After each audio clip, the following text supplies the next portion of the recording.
At DSW, we ask the important questions, like, what shoes are you going to wear? Whether you're prepping for wedding season, festival season, or just planning the ultimate vacay, the right shoes can make or break an RSVP. So own the moment. You've got big plans, and we've got just the shoes. At the perfect price, of course. Get ready to get ready with Designer Shoe Warehouse. Head to your DSW store or dsw.com today and let us surprise you.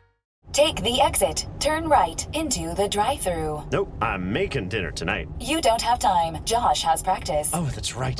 I'll just get a salad. And fries? No, just the salad. But salad cancels fries. Salad only. Fries. Salad. Fries. Food noise isn't fair, but Mochi Health is. The affordable GLP-1 source that puts you on the road to successful weight loss. Hey, can I get the... Fries. Salad. Sorry. Learn more at joinmochi.com. Mochi members have access to licensed physicians and nutritionists. Results may vary.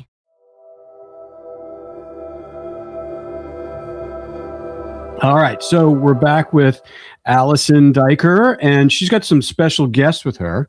We've actually heard about these guys on the podcast previously because she was talking about them. So, Allison, tell us who's with us today.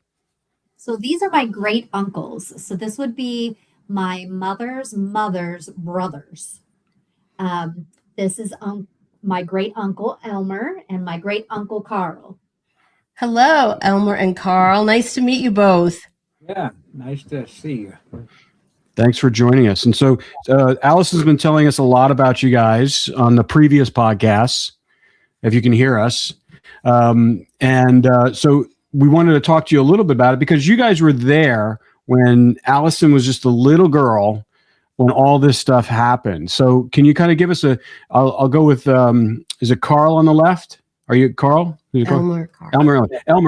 All right, Elmer, let's talk to you first. So just tell us a little bit about what you know about Allison's mother's disappearance. Well,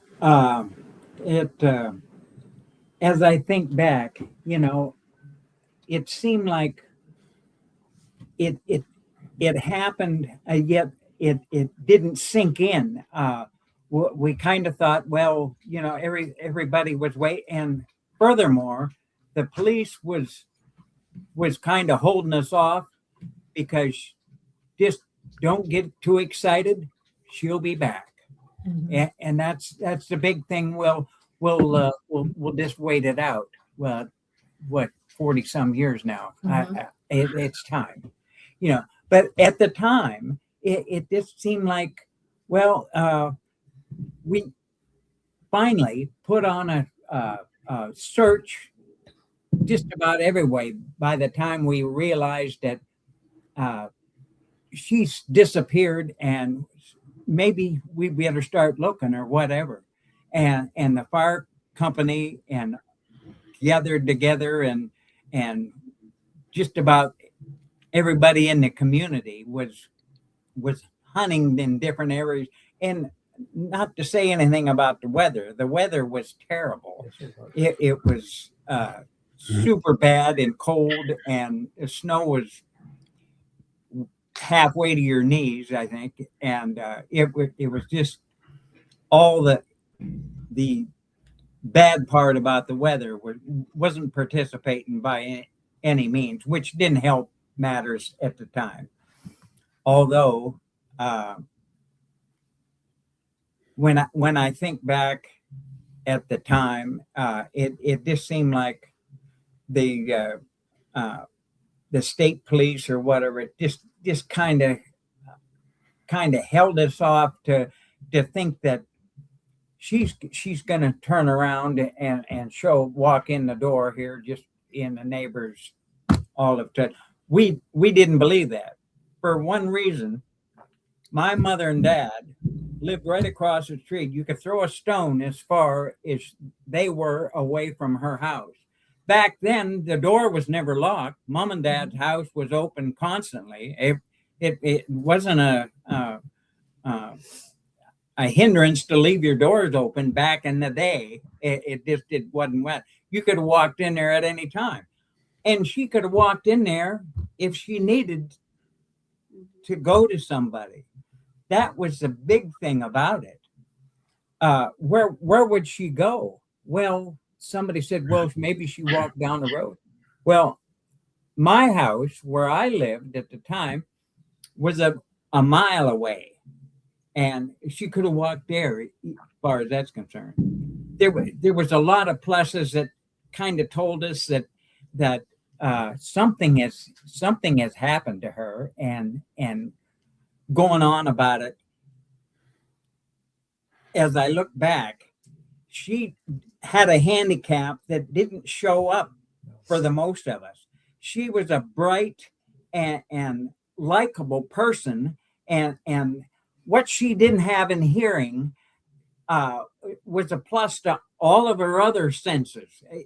She was just a magnified person to be around, and to talk to her, she could pick out what you had to say. She was an understanding person. She'd look at you and you could make her figure out what it was you wanted, and vice versa. She could get across to you what she needed to say to you, by all means.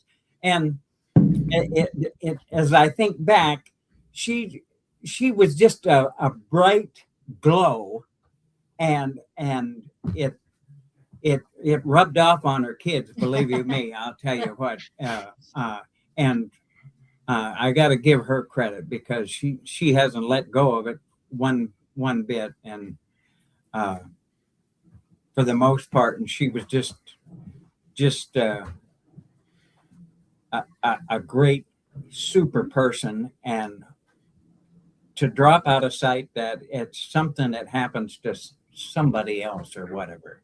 Boy, when it's close to home, it hits pretty hard. Yeah. How about you, Carl? What was your first impressions when you found out that she was missing, that Allison's mom was missing? Well, it would have been the same night, naturally. And I remember going up this road right here. It's a dirt road, probably about, is it a mile from maybe a mile down here, up this dirt road, and the snow was like Elmer said, it was probably a good, maybe a foot and a half. It was one of the worst storms we ever had. And nobody would go out and walk around or anything like that. But we looked everywhere, and we even looked, and we thought, well, we'll get out and go up in the woods. Well, you couldn't. And of course, we're looking for tracks and stuff. There wasn't any tracks and stuff. It was a terrible night and day and stuff like that. I guess it was the next day.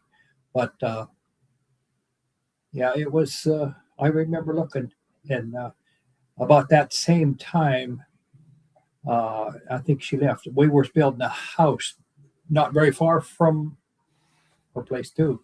And,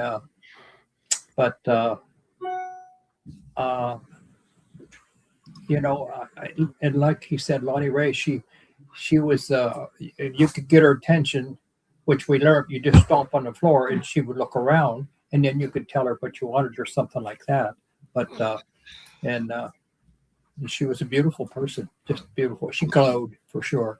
And I think maybe more so because she had, maybe it wasn't, I hate to even say handicap, but it didn't seem like it was. But Not to her, no. She overcome that a lot. And she was a beautiful person.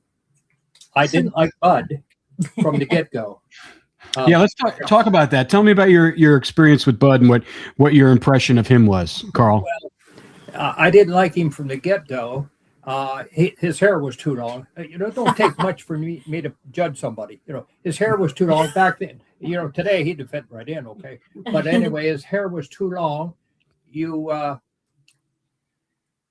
couldn't have a conversation with him. And like I say, I didn't really try to have a conversation because I didn't like him. I don't know why I didn't like him. Probably because he was Lonnie Ray's husband or something. I don't know. How he made you feel. Yeah. He, well, you couldn't talk to him. I probably could have some if I'd have tried, but he was kind of a troublemaker for sure. He was in trouble around the corners and stuff like that. Yeah. Breaking in. Yeah. Stealing. Yeah. Tools, all kinds of things. Yeah. And he was doing this from the fire department, I heard, and from Harry Stanford's place, and these people was people that we all knew real well and loved. And he's stealing from them or whatever it was, and stuff like that. So, and this was even before that. But and then I think he had a problem up at the tavern, didn't he? Mm-hmm. Up at the tavern, Yeah. He cleaned the place or something like that. This Worked was the register. Yeah, this was hearsay. I didn't know. Of course, I'm not saying I didn't go to the tavern because I didn't. But, and like I say, the tavern was just up over the hill, probably 5 miles or something like that. So forth. It was a local place that we pretty much all knew. We knew the owners and stuff like that. So Yeah. So you guys both had an impression that something nefarious went wrong when you went to her apartment and you realized she was missing. absolutely, yeah. It made no sense that she would go someplace, especially that night, other than Grandma and Grandpa's, which was across the road. If something terrible happened, she would go there, So, and that didn't happen. So right there were so many flags. And, now that we think about it, there was many flags that We often said that he was kind of laying dumb like the fox. Yeah. He just let on that he didn't understand the questions or what was all about. He was. We all said at the time that all the answers that we want is right there in that man's mind, and all somebody's got to do is get it out of him, and that's where I think that the state police dropped the ball. They let him off too easily. Nowadays, and it may have been that at that time. The first, when the wife gets missing, where do you look first? The man, the husband, or whatever. It just seems like it's standard procedure. Well, that didn't come to play. It almost seemed like back then, for whatever reason. And he was hard to communicate with. And that's how he fell through the cracks. It is the big thing about it. Yeah. No So you believe the fact that that he was deaf and that that Allison's mom said it was almost like the state police, they didn't know really what to do. Well, yeah, like I said in the beginning, they dropped the ball. They wanted us to all think that don't get excited. In a day or two, she'll be right back here and everything will be hunky-dory or whatever. Well, that never happened. Oh, that's easy to say, but still in all, it was just something to put off the side. Now, don't get excited. We'll not put it aside. She'll be back. Well, she'll be back. Well, we're still waiting. And I worked on the interstate, plowed snow on the interstate. And that particular night was one of the worst you could have put up with, it by all means. And I would communicate back with like the next day or two of a friend of mine that worked on the interstate, and that didn't work on the interstate. He worked on 98, which runs right through the corners there. And I communicated with him to ask if he's seen anybody at that hour. He was up all night too, running the snowplow back and forth, whether he's seen anybody, walking around or tracks where somebody had been or not. Well, that he said at the time that can't be, didn't see anybody, or it was a hard thing to be out navigating in that kind of a storm the way it was, because it was very bad. I can remember the time. And that's another cover for this whole thing. That fell right into his spot whether how he happened to pick that out or whatever. I'm sure he didn't have anything to do with it, but it just seemed like that just helped the scenario to let anybody find somebody missing or help Yeah. this scenario, you might say. So he said the corners, and where the apartment that we lived in sat is called Little's Corners. So Got it. it's like an intersection, and he Yeah. said the corners. Yeah. 98 is the highway that runs directly through there, and the apartment that we lived in was right on that corner. So he was saying that the plow went straight past the apartment. Yeah. So it was a heavily trafficked area. Well, As- probably not at that time, just Yeah. because of the weather situation. But if there was any traffic, it was Larry, the friend I'm telling you about, Mhm. that took care of that area. So he was up through there probably every couple hours. He was probably through there, and didn't see anything at the time, because we questioned him about it as we look back to think that. And he said, "Boy, I wish I could help you out, but I never seen a thing or anybody." which is telling, that alone says nobody was there. Right. Yeah. Well, yeah, she wasn't walking away or, going in a car with anybody. I mean, he would have seen them. Well, the biggest thing about that is my mom and dad lived, like I told you, a stone's throw away, and I'm not exaggerating. No. You could throw a stone as far away as her house was, Yep. just across the intersection. And mom and dad their house was always open. That would be the perfect place for her to go, because we had a real close-knit family anyway, and no matter what somebody else was doing, it was part of the family, and we'll work it out if you got a problem or whatever, So Well, yeah, that makes the most sense. In a storm, if she had gotten in a fight with him, you go across the street to your grandparents' house. well, as I look back, I didn't know what went on in their household or whatever. That was something that if they had trouble, they probably kept it to themselves. They didn't might not want you to know that I'm having trouble with the family. Now, Glennie, which is her sister, and was like two peas in a pod, far as knowing what one or the other one is doing.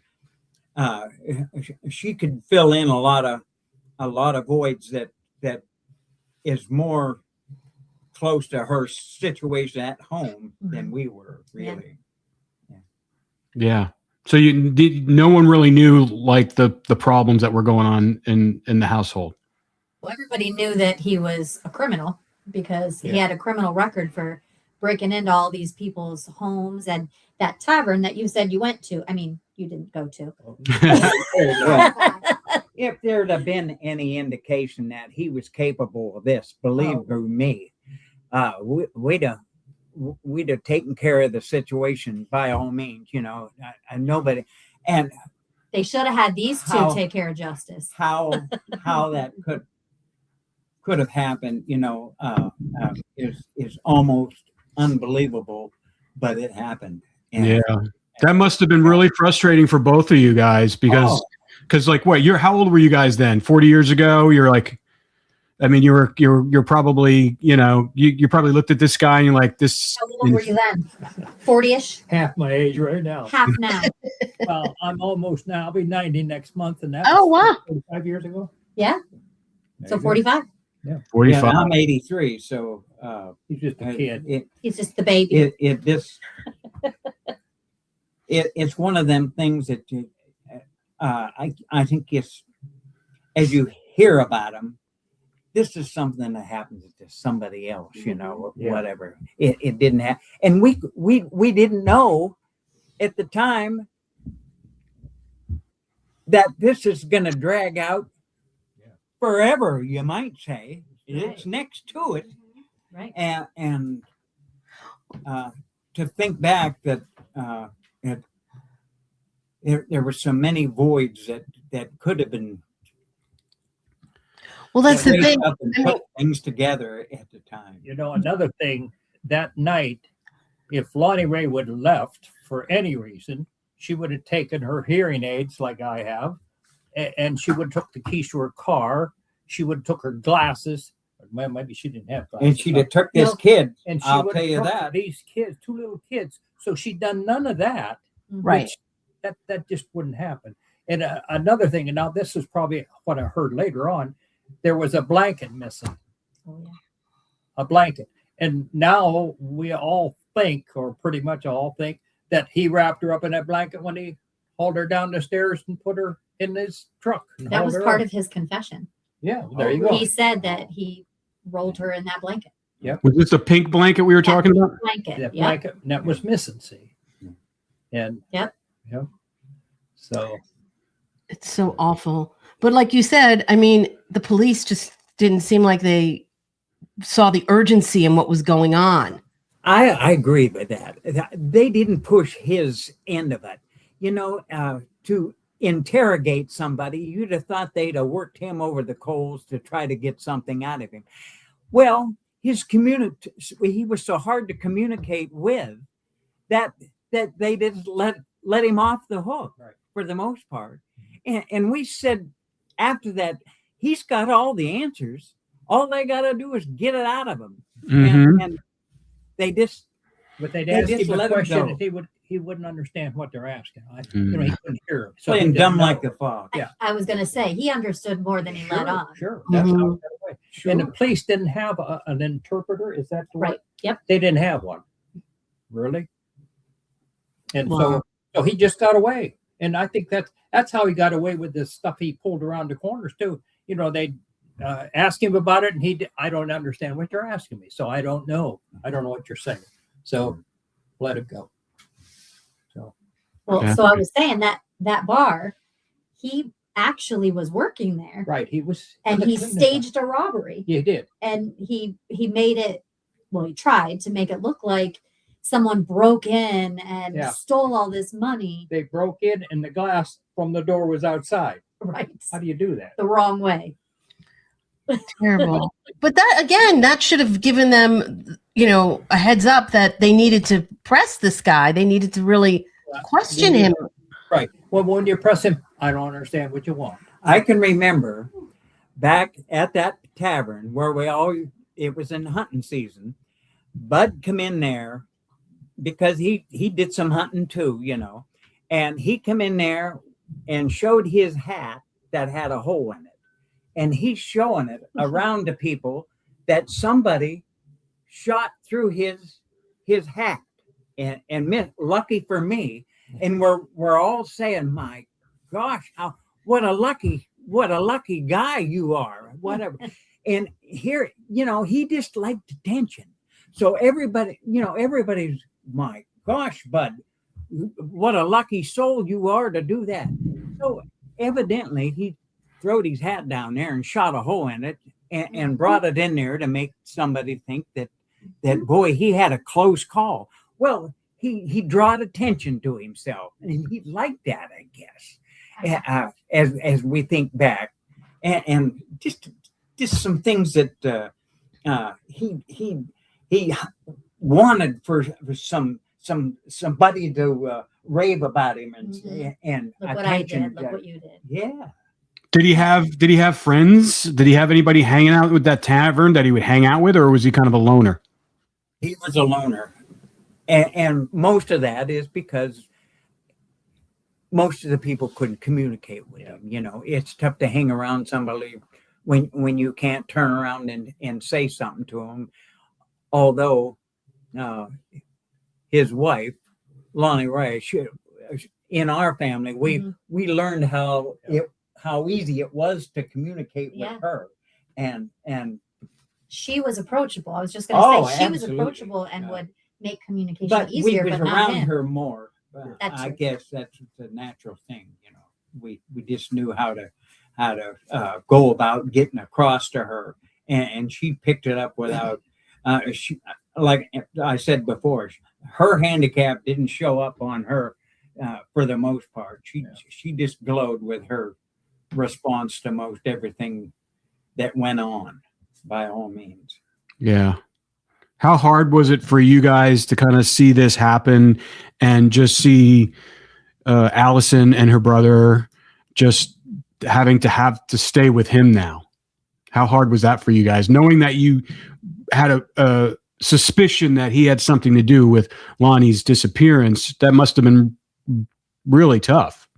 Yeah. Well, that was his call. He was their guardian, and we didn't have much say on to what it was.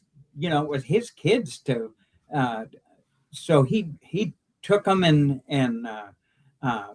we didn't know what they were being being treated okay. Yeah. Well, we didn't know, not know enough to say, well, they're our family. What are we going to do? Or we're going to do this or that. At least I didn't catch anything on that, whether they were being treated bad or not. I read the book.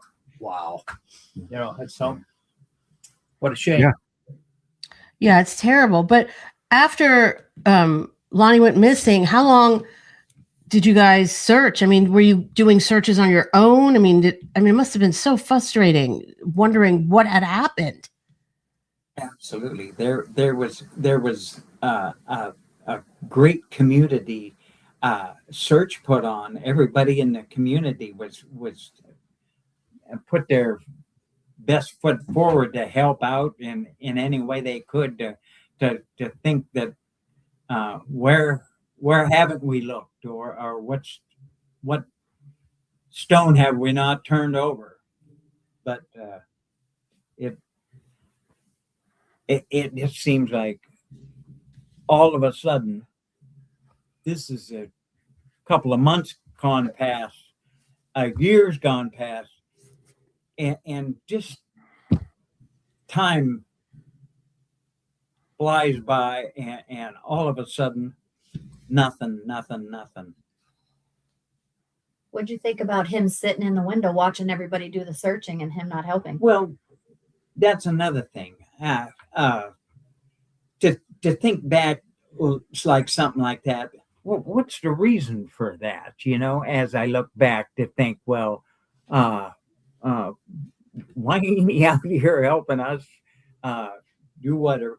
Although, maybe he's, people would think, well, he's, feels bad about the situation and just can't force himself to get out here and help. He's sad or whatever.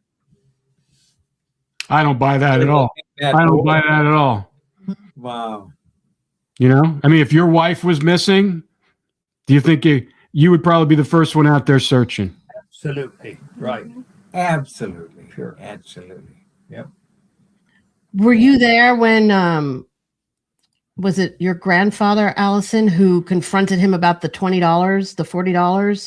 So Ray, in the apartment, Ray had given my mother I thought it was $60. it was $60. That's what she's saying. Yeah, $60. I'd heard that this $60 because she needed it for something. They didn't have hardly any money, and then to leave him. I'm kind of surprised Ray had that kind of money. Sure. But anyway, he gave it to Lonnie Ray. Yep. And then after she was gone, Bud happened to have $60. Mm-hmm. Just a coincidence. He wouldn't have had $60 back then either. So, but there were so many things you think of now that happened, like the blanket and the keys. Everything else is gone. She could have done this. She could have done that. Why didn't the police do that? It's because they didn't think he didn't really let happened. He didn't let them what do you call it? Check him out and see what. Well, I'm sure they knew about his arrest record. Well, he had some. He fit the bill for as far as being a strange cat, by all means. He was just great for pulling the wool over most everybody's eyes, really. Playing the victim. Mm-hmm. Jeez. Yeah. So when Allison was able to speak with him later on as she became an adult and he confessed, what did you think? The road to the NBA Finals ends here, with star guards setting the tone. The Cavs eye another upset, while the Knicks carry the dreams of all of New York.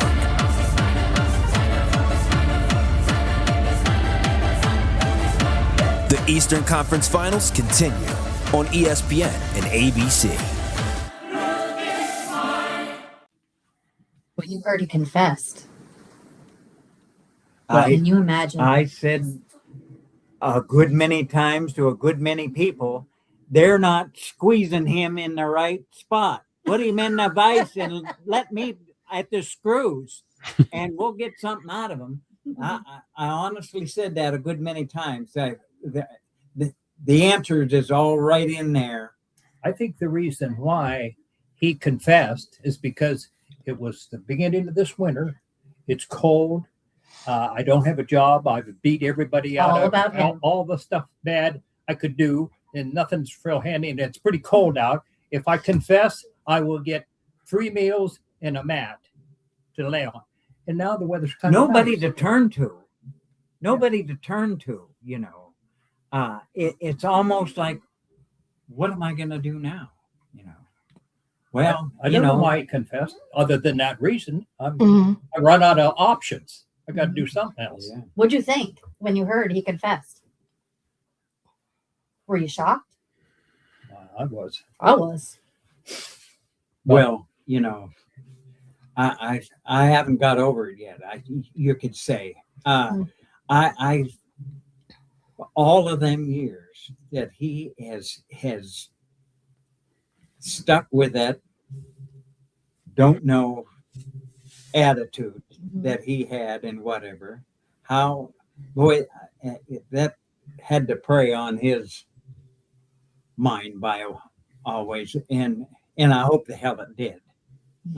He didn't deserve half of what the good he got out of it, you might say. And he ain't seen anything yet. And the judicial system in this country is a little slow. Yeah. Even after, if you say I did it, that ain't good enough. Are you sure? Yeah. Well, now, what the, Well, apparently he said it 3 times, correct? He did. oh, So did you hear about the hearing being canceled? Well, No. that's what we wanted to just ask you. So today, let's just tell everybody what was going on today, why this was such an important day, and why you're with your great uncles today in Pennsylvania.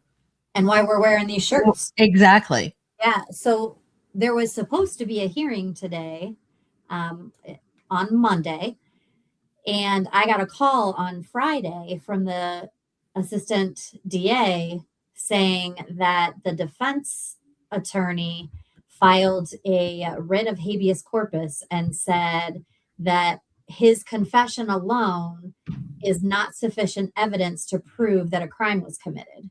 Oh my God. What? So they canceled the hearing today, and now there has to be another hearing to address the petition where they present all this, evidence to show, well, yeah, she left without her keys, her glasses, her hearing, like all these facts and details. But here's the kicker. The last hearing, he waived his right to hear the testimony. He said, I don't need to hear it. I accept the charge, move on. Now, all of a sudden, they want to hear all the testimony. Now, I'm told it's a typical move by the defense and not unusual for them to do that. And it's probably, the attorney wanting to show that he did something to try to do right by Bud. But I was already coming in. I already planned this rally. I had family coming, friends coming. We had news channels there, lots of my family came in, my own family, my husband and my kids. And so we went on with it because I said, you know what? I don't have any control over what the court system does. But the reason for this rally didn't change. So we're going on with it. And we did. But he was saying, for someone to say, well, are you sure? Are you sure that's what you meant? That's what, Uncle Elmer meant by that, because, now we're at a point where they're saying, well, yeah, he confessed, but that's not enough. something about they don't have a body Right. to show that there's Yeah. actually a corpse involved in it. Right. Well, And It's been 40 plus years, right. All of a sudden. you know? And you might be onto something with the spring because Why not? like now he doesn't nice need weather. No, I don't- the I housing don't and all need it, that. man. Yeah. I'm out of jail. I'll go do my thing. Yeah. Might have another- Does he have a public defender? He does. Okay. So it sounds like this public defender is looking for a little press. That's what Yeah. it sounds like. Maybe. He wants attention. Right. That's what it sounds like. Because to wait at this point and a writ of habeas corpus, I mean, it's like. And that was before. You do it days before. Like, Exactly. why now? Yeah, Why'd you wait all this time? Exactly. Was that before or after you were on the news? It was on Friday. It was on Friday. So it was after I was on the news. 'Cause I was Right. on the news on Thursday. Right. Pitching, but they knew on Tuesday. Yeah, of course. They knew on Tuesday, but they didn't contact me till Friday. Yeah. So what is the DA saying now? So now the DA is saying that of course the court docket is completely full. And the other problem to this is that he told us today. So my whole family met with the DA today after the rally. And he told us that there are a couple challenges to this because now this isn't just like a quick 10, 15-minute hearing. This is a half a day they're blocking for all of this evidence to be presented, yada, yada. Well, the problem with that is there needs to be interpreters. So it can't be any interpreter. It has to be a court-certified interpreter, which are very hard to find, one of them. But they have to have two. And they have one that's his personal interpreter between his lawyer and himself, and one that is the interpreter that stands in front of the judge and interprets to Bud from the judge and back and forth. But what he told me today was the extra challenge is you're talking about a 2 to 3 hour court hearing, probably. And he said that there are rules to how long an interpreter is allowed to interpret, like their union, their whatever you call it, they're only allowed to interpret for an hour and then they have to have a 20-minute break. So he said that you actually need 4 court certified interpreters because when 2 go out, the next 2 go in and vice versa. So it's hard enough to find 1, to find 2 is harder. 4. So I'm sorry. I don't think it would be that hard. In the state of Pennsylvania, I'd be hard to. And if they could, it's not because they never got interpreters. Why do they need? They need 4 interpreters. So it's like a tag team. Yes. Yeah. Yeah. You're in, you're out. How frustrating for all of you. I'm so sorry. So now we just wait and find Do out. they have a date for the next? They don't. So they told me that before all of this, they scheduled the trial to start in May. Yeah, I remember that. They said we'll be lucky if we have this meeting.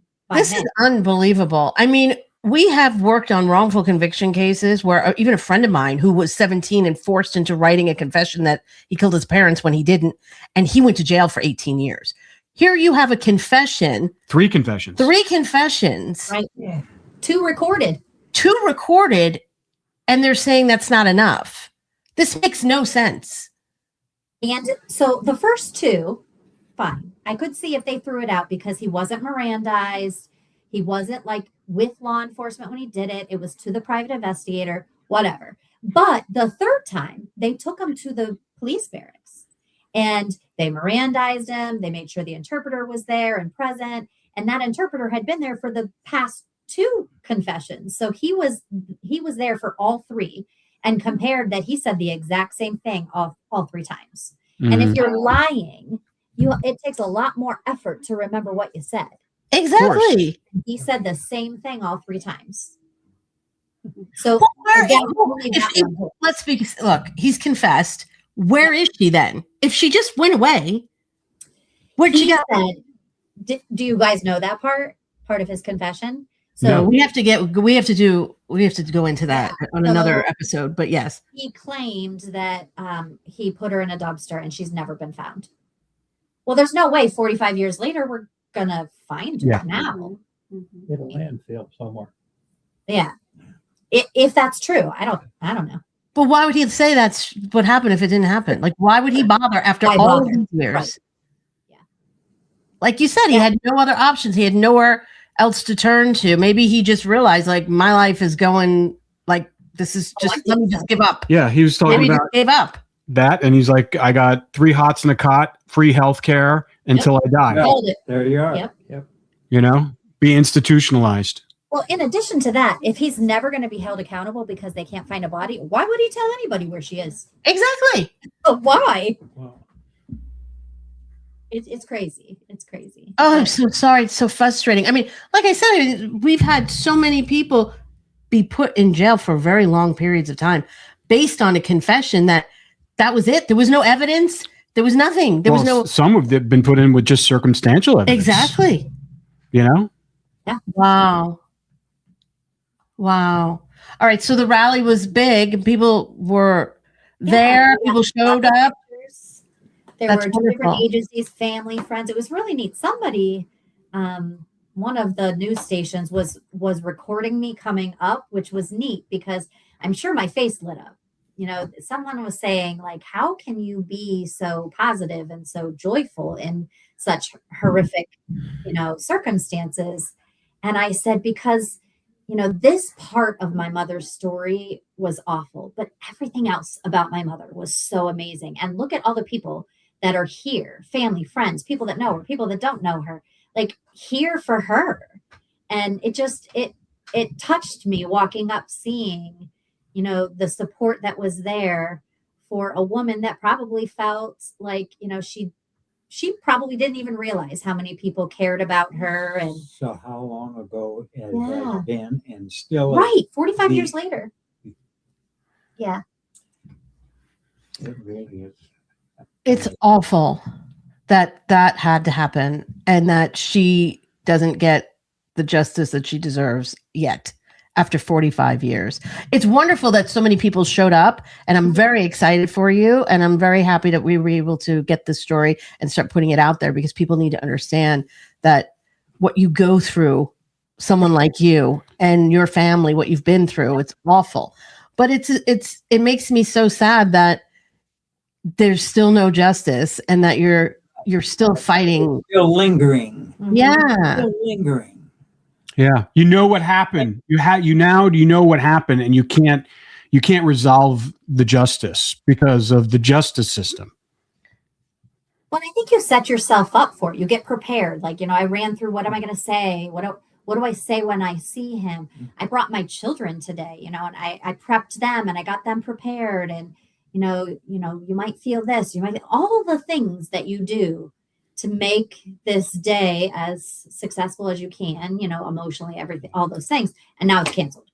I mean, all that lead up. Right.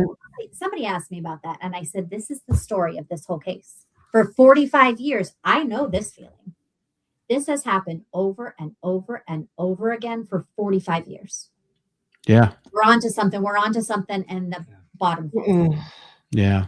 And I'll even go back even further when your uncles were there at the apartment, and the way they explained to us how the state police, that's the cautionary tale that every family that we've dealt with who've had a missing loved one or a murdered loved one in the beginning stages of the investigation, it always comes back to that point where they said no one really thought anything really happened illegal.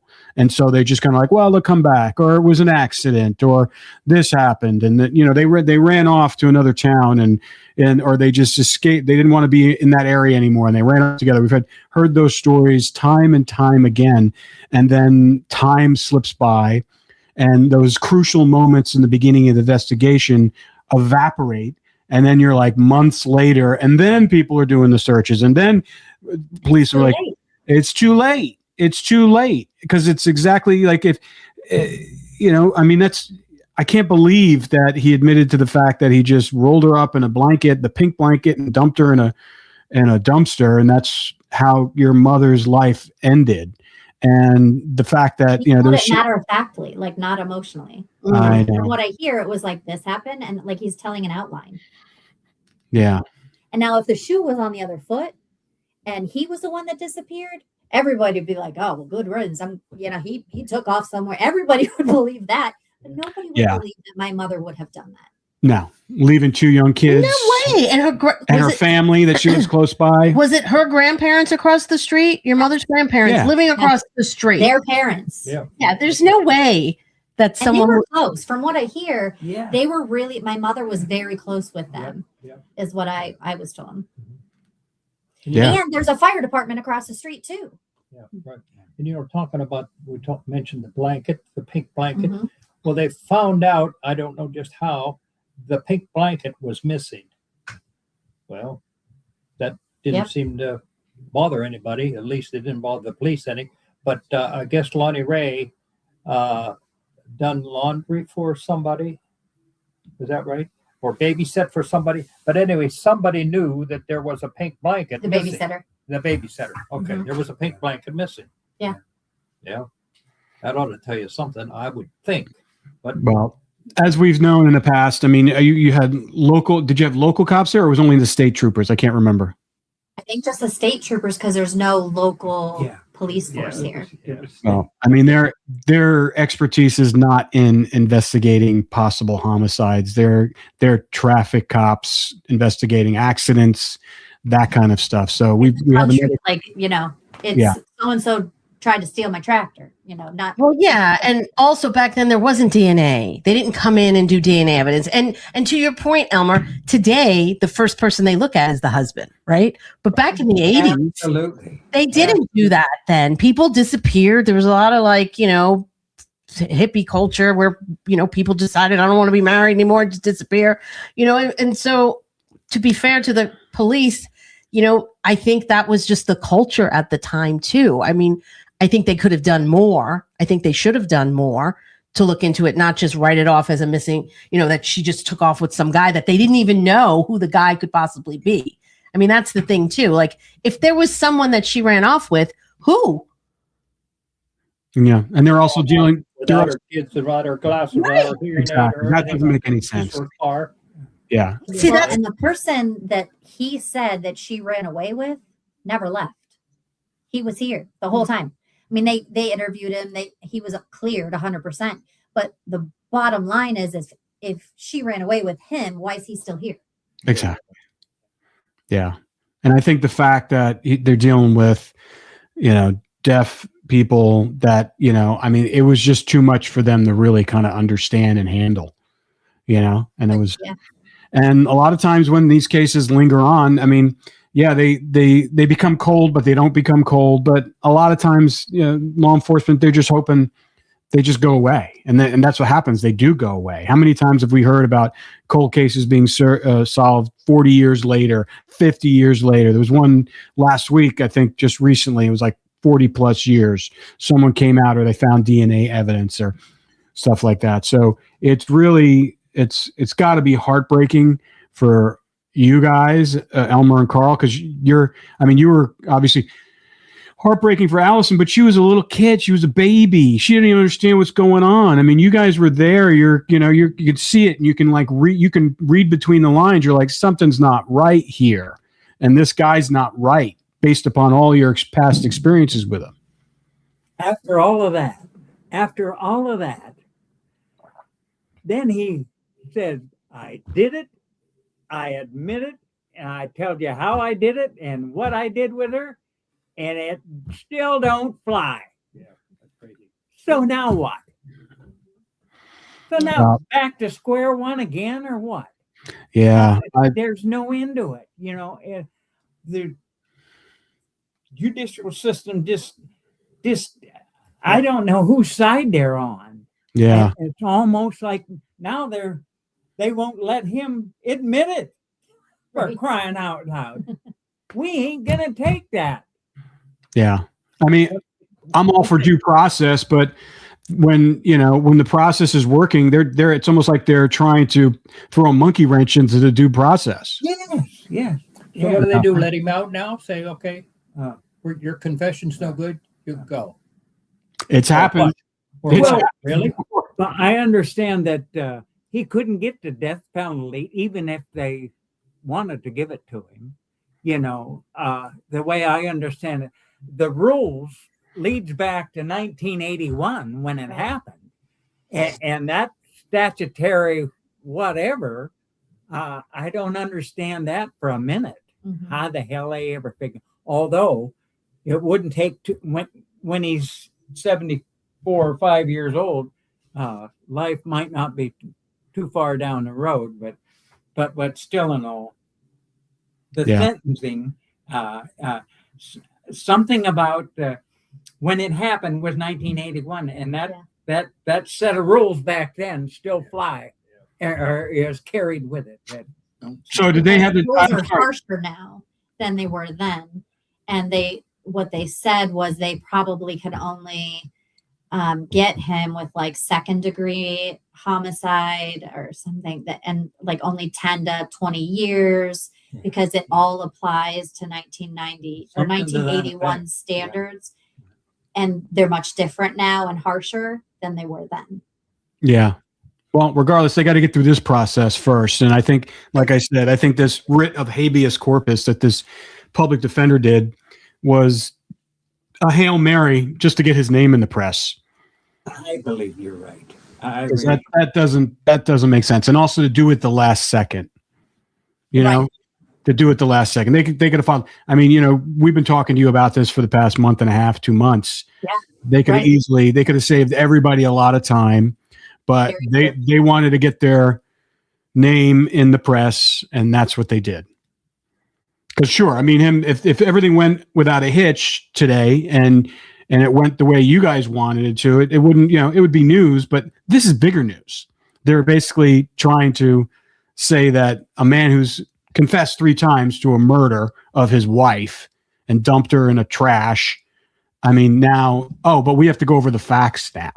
Now we have to go to facts after 45 years. Even though he waived his right to hear the testimony exactly. already. So they're opposing his own wishes. So something stinks there. It smells politics. I smell politics. Yeah. It doesn't make sense. Because why? Why wouldn't you let the process, that's the way the process works? And you're going to waste the court's time. Now, I can't imagine what they're going to have to spend. Is it county or state court? It's county. So they're going to have to spend how much is court certified interpreters cost per hour? Oh, yeah. Yeah. Times 4. Times 4. Times 4. Not to mention if they have to travel them somewhere else, they have to travel them, they have to put them up, they got to get them per diem plus their hourly. That's not to mention the court costs on top of that. They're just wasting. Yeah. Getting paid. Yeah. So, well, that is horrible news, but you will get your day in court and it will happen. This is just a tactic.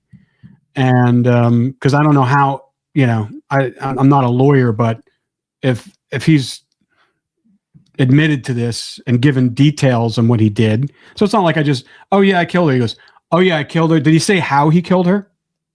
Would he strangle her? Yeah. Yep. Yeah. Which would make sense because there was no blood at the scene. So he was a big man, so he could do it easily. And then he wrapped her up and then dumped her in the dumpster, and it's horrible. And it's horrible. The fact that it's horrible. All right. Well, thank you both for coming on today. It was so nice to meet both of you.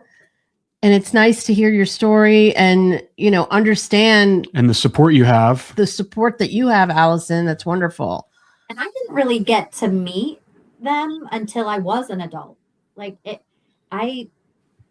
was, out of high school when we reconnected. So a lot of that time was also stolen from me, Sure. And the neat thing with that is that, you would think it would be awkward or weird, I don't really know these people, but it felt like putting on your favorite pair of shoes. I just fit right in, and I feel that way. I feel like we connect very well. Clearly we're related, when I hear them giggle about things, it touches a part that makes me feel familiar. Yeah. That's Well, wonderful. they're your connection to your mom too. Right. Genes from your mother. I'll tell you. I did. What do you Now think? we're going four-wheeling. Okay, great. How do you feel? What do you think Lonnie would think about Allison today? What would Lonnie think about me today? She'd be very proud of you. She really would. Yep. You ain't just kidding. Yep. She, if the ball was dropped, it wasn't by her. I'll No. tell you what. She kept the ball in the air, Yep. and didn't give it up. Yep. And all of this has happened because of her. No. It wouldn't let it go. She's amazing. Yes, she is. It's awesome She's what you've really- done, I'm a Allison. professional pain in the butt. Hey, Hey, listen, you got to make noise and bother Right. people to get answers, and Yeah. that's just life. you're being the advocate for your mom, your dead mom, and there's nothing bigger and stronger You ain't kidding. than that. Exactly. And- Exactly. Like I said, you have to be. You have to be. And we tell people, families who are in similar situations as yourself, whether there's resolution or non-resolution, it all starts with the family, because law enforcement and the law, they got a busy caseload. They're just going to go on to the next one, and they're going to go to the path of least resistance to get something done. But you have to. There's always a new adventure to go at. This is what, 40 some years old. It's already been swept under the table all of a sudden, and yet it's still. Except I wouldn't let it go. Right. Yeah, No. and you're not letting it go. And you're not letting it go. So good job, Allison. Absolutely. Like we tell all our listeners, you look to people like you and Paula Fielder and the Drew Drew Kessie. Kessie and the Noah No Presco Presgrove families. You gotta fight. You gotta really fight, because no one else is fighting for you. True. Absolutely. Yeah. All right. Well, good luck to all of you. We'll talk to you For soon. having us. Yeah. Nice to see you Absolutely. both, gentlemen. And Allison will stay on for a sec once we. Yeah, we're going to talk to you offline for a second. But Elmer and Carl, thank you so much. Thank you so much. Okay.